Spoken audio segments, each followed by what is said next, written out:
할렐루야. 오늘도 말씀으로 하루 시작하는 여러분 사랑하고 축복합니다. 말씀 붙드시고 하루 승리하시기 바랍니다. 오늘 말씀 디모데전서 2장 1절부터 7절까지입니다. 우리 교독하도록 하겠습니다. 우리 디모데전서 2장 1절부터 7절 신약성경 338페이지. 그러므로 내가 첫째로 권하노니 모든 사람을 위하여 간구와 기도와 도구와 감사를 하되 임금들과 높은 지위에 있는 모든 사람을 위하여 하라. 이는 우리가 모든 경건과 단정함으로 고요하고 평안한 생활을 하려 함이라. 이것이 우리 구주 하나님 앞에 선하고 받으실 만한 것이니 하나님은 모든 사람이 구원을 받으며 진리를 아는 데 이르기를 원하니라. 하나님은 한 분이시요 또 하나님과 사람 사이의 중보자도 한 분이시니 곧 사람이신 그리스도 예수라. 그가 모든 사람을 위하여 자기를 대속물로 주셨으니 기약이 이르러 주신 증거니라. 같이 읽겠습니다. 이를 위하여 내가 전파하는 자와 사도로 세움을 입은 것은 참말이요 거짓말이 아니니 믿음과 진리 안에서 내가 이방인의 스승이 되었노라. 아멘. 자, 우리 디모데 전후서 그리고 디도서 이렇게 세 가지 성경을 가지고서 목회 서신이다 이렇게 이야기를 했습니다. 목회를 이렇게 해라 이렇게 해서 목회 서신이다. 그래서 디모데 전서는요, 여러분 기억나실지 모르겠지만 1장에서 말씀에 대해서 이야기하고 있습니다. 그리고 2장에서는 기도에 대해서, 그리고 3장에서는 사람을 세우는 기준이 무언가, 그리고 4장에서는 성장, 그리고 5장에서는 관계를 이야기하고요. 6장에서는 다양한 그런 겉면의 말씀들이 나옵니다. 오늘 이 기도 무엇이 중요할까? 첫 번째로 이겁니다. 목회의 우선순위는 기도이어야 한다. 지금 바울은 목회 사역의 후계자인 디모데에게 첫 번째로 목회를 위해서 기도가 가장 중요하다 이렇게 이야기하고 있다는 것입니다. 자, 우리 1절 같이 한번 읽을게요. 시작. 그러므로 내가 첫째로 권하노니 이 모든 사람을 위하여 간구와 기도와 도구와 감사를 하되. 그죠? 바울이 내가 첫째로 권하노니 이렇게 말을 시작하고 있죠.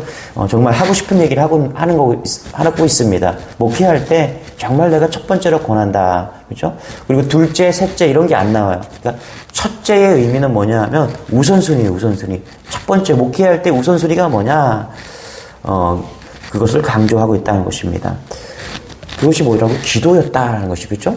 여러분, 목회는 결국 사람을 세우는 일이죠. 그런데 그 섬김의 대상, 그 사람을 위해서, 성도를 위해서 뭐라고요? 기도해야 된다. 이것을 이야기하고 있다는 것입니다.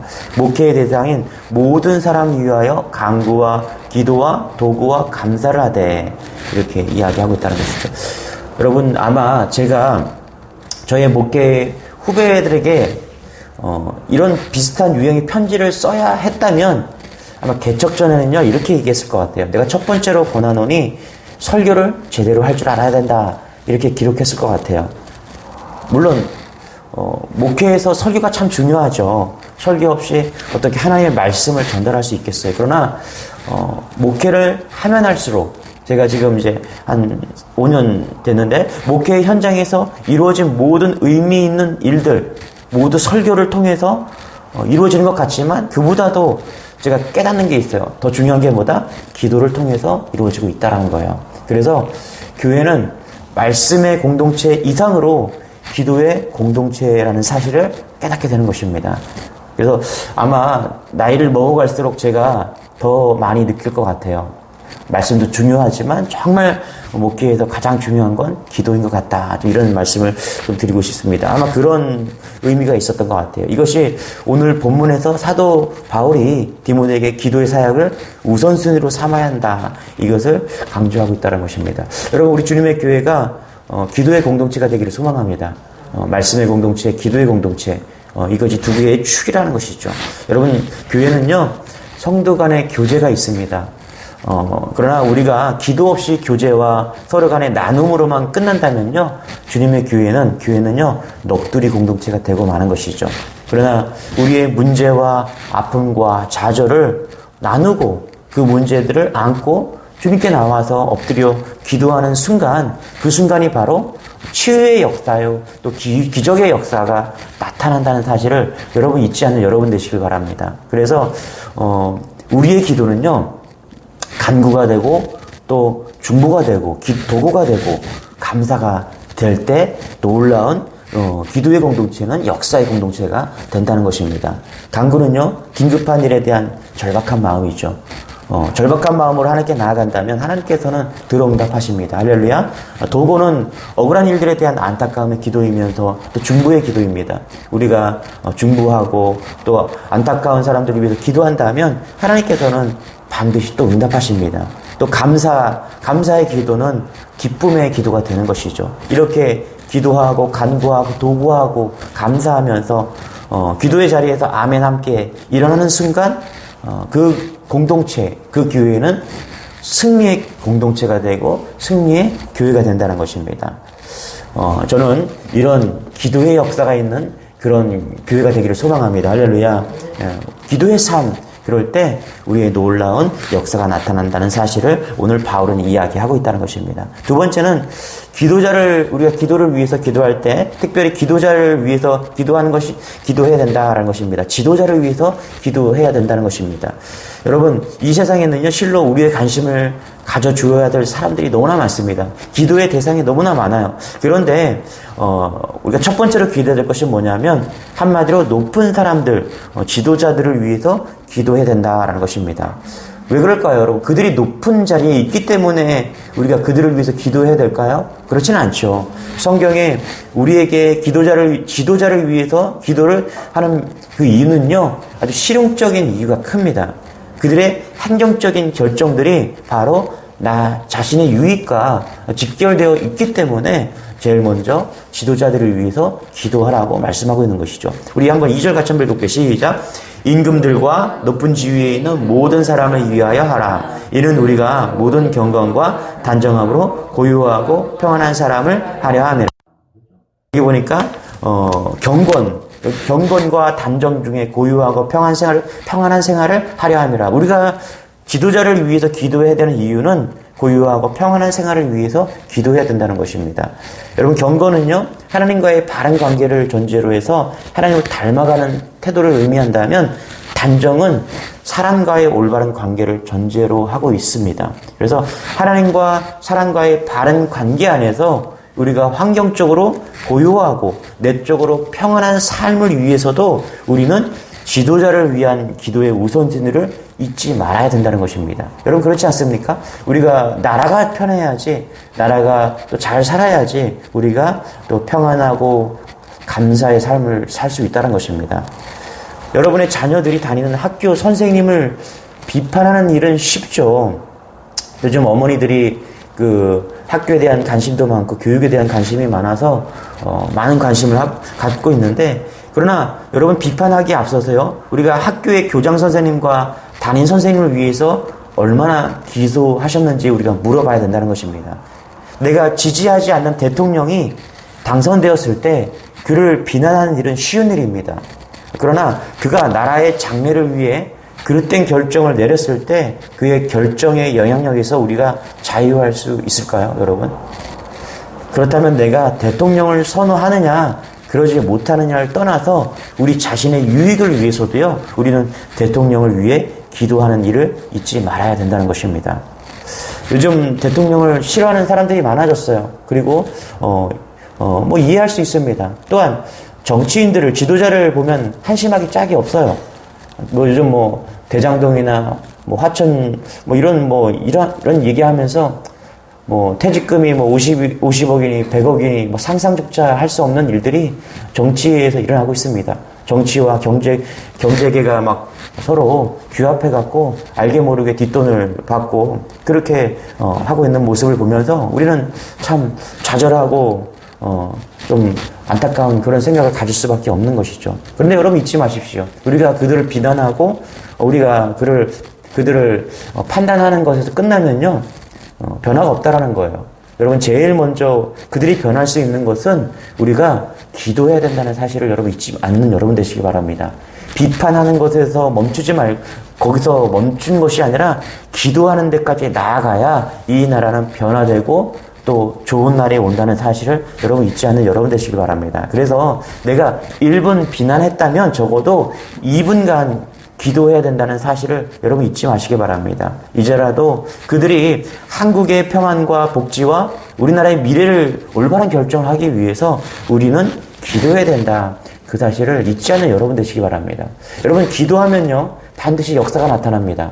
우리가 기도의 역사를 믿는다면은 이 나라를 위해서 이 나라가 하나님의 통치 안에 있는 귀한 나라가 되기 위해서 여러분 기도하는 여러분 되시길 바랍니다. 할렐루야. 그래요. 우리 자녀를 위해서 기도하는 일보다 먼저 오늘 말하는 거죠. 여러분의 자녀를 위해서 가르치는 학교 선생님을 위해서 먼저 기도해야 된다. 이거 이야기야. 우리의 남편을 위해서 기도하기에 앞서 우리의 남편 회사의 그런 보스를 위해서 먼저 기도해야 된다. 이 얘기하고 있는 거예요. 우리의 자신의 영적 성장을 위해서 나 자신의 영적 성장을 위해서 기도하기에 앞서 우리를 영적으로 인도하는 리더, 목회자를 위해서 먼저 기도해야 된다. 그래야 그 유익이 우리에게 돌아온다. 오늘 아주 실용적인 이야기를 바울은 디모데에게 말하면서 이야기하고 있다는 것입니다. 그런 여러분이 되시길 소망합니다. 좀 크게 우리 큰 그림으로 우리가 바라보고 우리가 기도하는 그런 은혜가 우리 안에 있기를 소망합니다. 세 번째는 그 지도자들이 그리고 복음을 믿는 그 복음을 위해서 기도하라고 지금 이야기합니다. 우리 3절 같이 한번 읽어보시죠. 시작.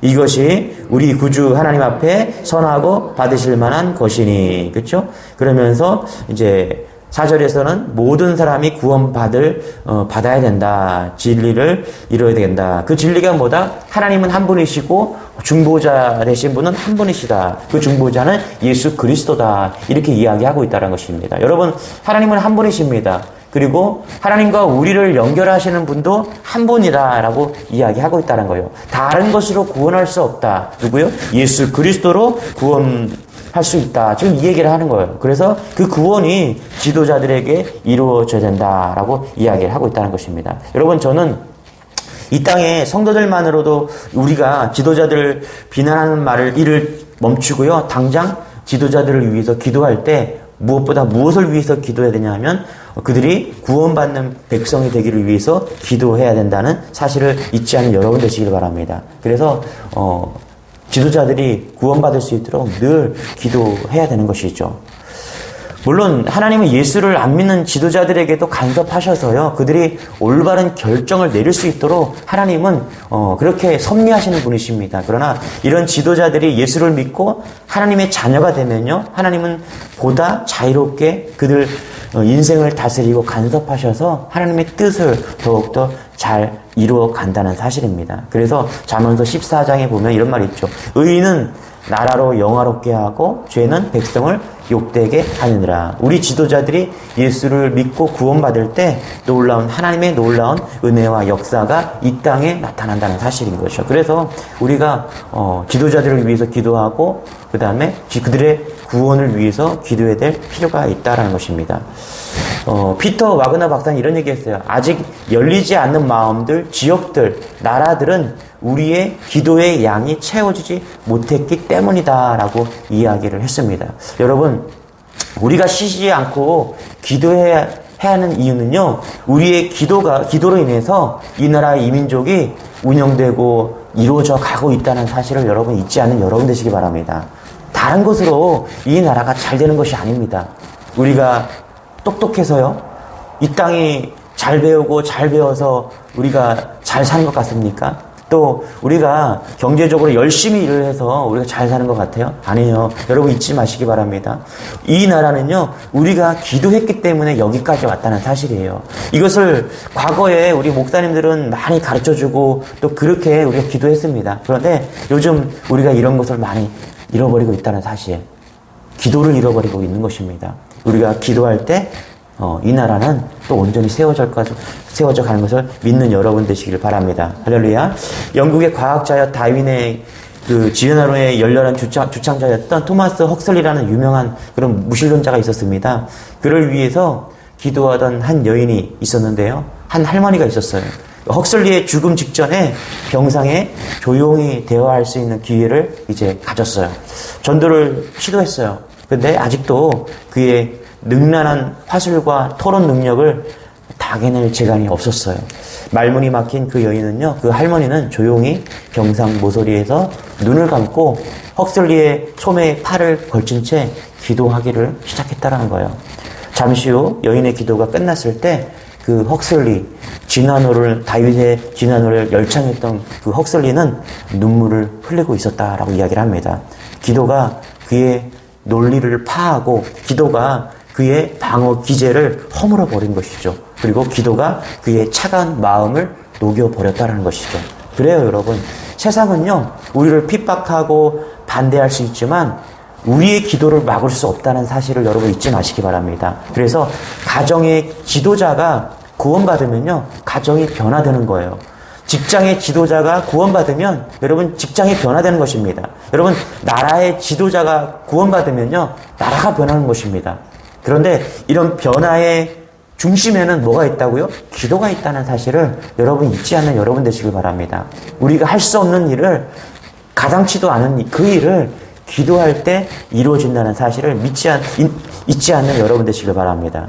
독일이 베를린의 벽을 무너뜨리고요, 동독과 서독 사이에 평화 통일을 가져온 것이 여러분 무엇 때문이라고 생각하십니까? 그 중심 핵심에는요, 교회의 기도라는 사실을 여러분 혹시 아십니까? 1989년 5월 동독 라이프지시에서 위치한 유서 깊은 그 니콜라이 교회에서는요, 소수의 성도들이요 모여서 퓨러 목사의 산상순 설교를 들었어요. 그런데 그 설교를 들은 후에 독일의 평화를 위한 촛불 시위가 아닌 촛불 기도회가 시작되었다는 사실입니다.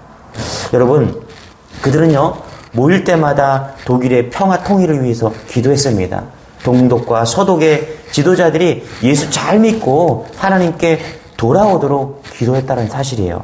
그리고 동서독의 지도자들의 마음 가운데 평화의 열망을 달라고 그렇게 기도했습니다. 독일 땅에 평화로운 하나님의 나라가 다시금 임하도록 회복을 달라고 기도했습니다.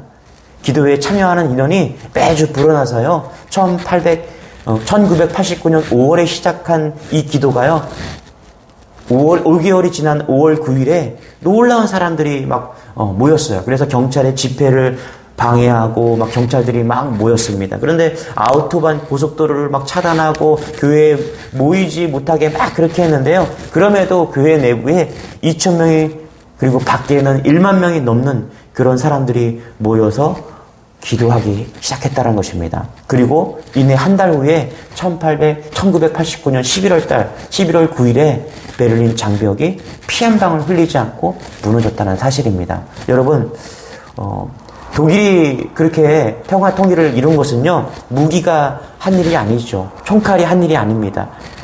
시위, 데모가 한 일이 아닙니다. 촛불을 들어서 된 일이 아닙니다, 여러분. 우리가 촛불을 들었다, 한국 사회가 촛불을 들었다 그래서 세계가 발칵 뒤집히고 정말 평화 시위가 유명한 나라가 되었는데요. 여러분, 촛불 시위가 아니라 촛불 기도회가 독일을 평화롭게 통일했다는 사실입니다. 저는 이런 놀라운 은혜가 이 대한민국에도 일어나기를 소망합니다. 촛불 시위가 아니라 촛불 기도회, 믿는 사람들이 촛불을 들듯이 기도를 들고 일어날 때 하나님은 여전히 이 땅을 지키시고, 또 때가 되면은 우리의 기도가 다 찼을 때 하나님께서는 이 분당된 조국도 이루어 주시고 통일되게 하시고, 할렐루야, 이 나라가 온전히 세워져 갈 것을 저는 믿습니다. 여러분, 이런 믿음으로 나라를 판단하고 정죄하고 비판하는 것이 아니라 원하지 원튼 하나님이, 예수님이 원하기 때문에 우리가 위정자들을 오늘도 기도해야 되는 것입니다. 이런 대한민국을 사랑하는 그런 마음으로 오늘도 이 나라와 또 가정과 교회와 학교와 모든 지도자들을 위해서 오늘도 도구하고 중보하는 여러분 되시기를 축원합니다. 기도하겠습니다. 하나님 감사합니다.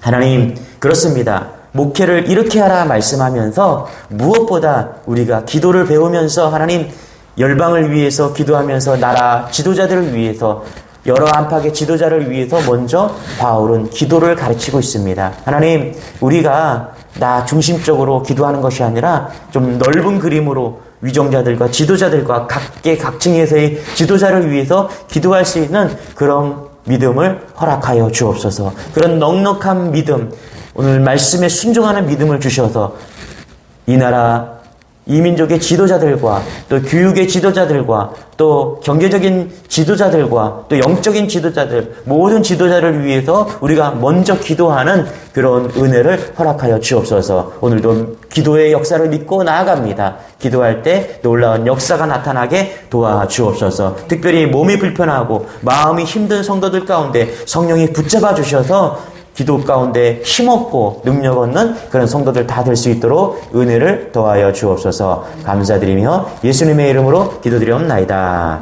아멘. 우리 말씀 부여잡고 기도의 능력 달라고 또 나라 민족의 지도자를 위해서 기도해주는 여러분 되시길 바랍니다. 우리 주여 한번 외치고 기도하겠습니다. 주여, 주님 감사합니다.